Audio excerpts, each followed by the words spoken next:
বাংলাদেশি মানব পাচারকারী আব্দুর রহমান গ্রেপ্তার। বাংলাদেশ সীমান্ত এলাকায় বাইক ও বিপুল পরিমাণ চাল উদ্ধার। বাংলাদেশের কুখ্যাত মানব পাচারকারী আব্দুর রহমানকে গ্রেপ্তার করার পাশাপাশি সীমান্ত এলাকায় বেআইনি কার্যকলাপের বিরুদ্ধে জোরদার অভিযান। এই অভিযানে উল্লেখযোগ্য সাফল্য পেল পুলিশ এবং নিরাপত্তা বাহিনী। আগরতলার আমতলী থানাধীন হাপানিয়া এলাকা থেকে গ্রেপ্তার মানব পাচারকারী আব্দুর রহমান। ধৃতের বাড়ি বাংলাদেশের চট্টগ্রামে। যে খবর উঠে আসছে ত্রিপুরা থেকে, এই মুহূর্তের বড় খবর বলা যেতে পারে।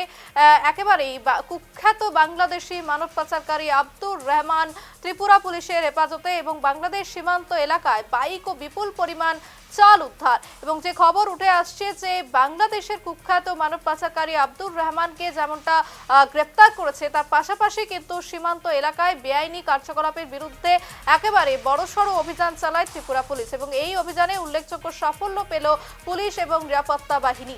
আগরতলার আমতলী থানাধীন হাপানিয়া এলাকা থেকে গ্রেপ্তার এই আব্দুর রহমান এবং যে খবর উঠে আসছে যে এই ধৃতের বাড়ি বাংলাদেশের চট্টগ্রামে।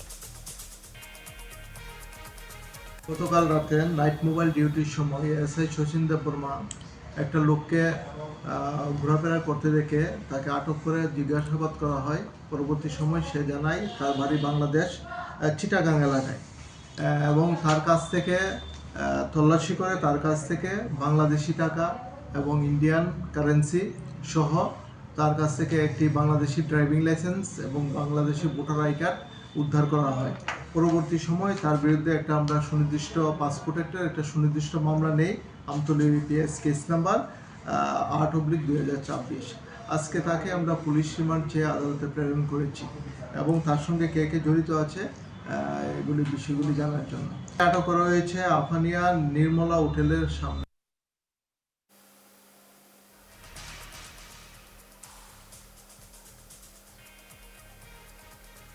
খবর সম্পর্কে বিস্তারিত জানবো। এই মুহূর্তে আমাদের সঙ্গে সরাসরি রয়েছে আমাদের প্রতিনিধি ভূপাল চক্রবর্তী। ভূপাল, যে খবর উঠে আসছে ত্রিপুরা থেকে, একেবারে ত্রিপুরা পুলিশের বড়সড় সাফল্য বলা যেতে পারে, বাংলাদেশি পাচারকারী আব্দুর রহমান গ্রেপ্তার এবং যে খবর উঠে আসছে যে একেবারে অভিযান চালানো হয় এবং তারপরেই কার্যত তাকে ধরা হয়।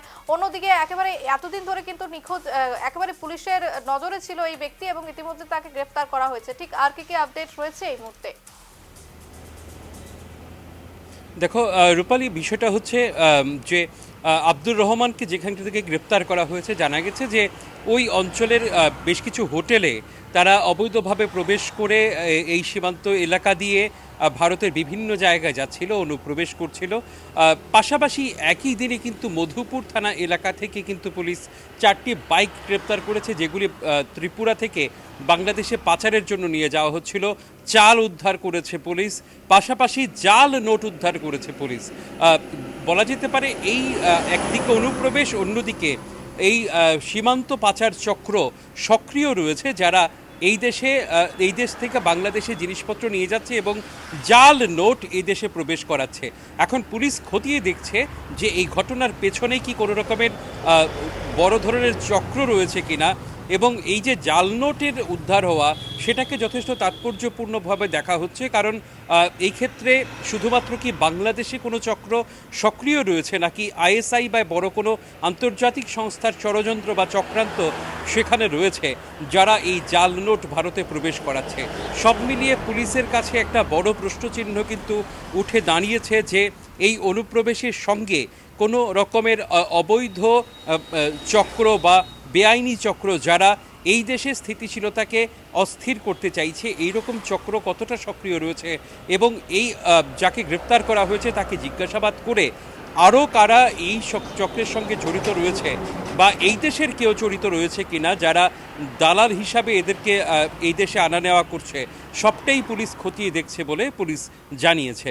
রূপালী, একেবারে ভূপাল, তুমি যেমনটা তুলে ধরলে যে গোটা বিষয়টি কিন্তু তদন্ত সাপেক্ষ, সেক্ষেত্রে কিন্তু একাধিক দিক উঠে আসছে, অনুপ্রবেশকারী এবং কোনো আন্তর্জাতিক চক্র চলছে কিনা, কারা কারা যুক্ত রয়েছে, সমস্তটাই একেবারে পুলিশের নজরে রয়েছে এবং এরপর পুলিশ আরো তদন্ত চালাবে এবং সেই তদন্তের দিকে আমাদের নজর থাকবে। আমাদের ধন্যবাদ ভূপাল।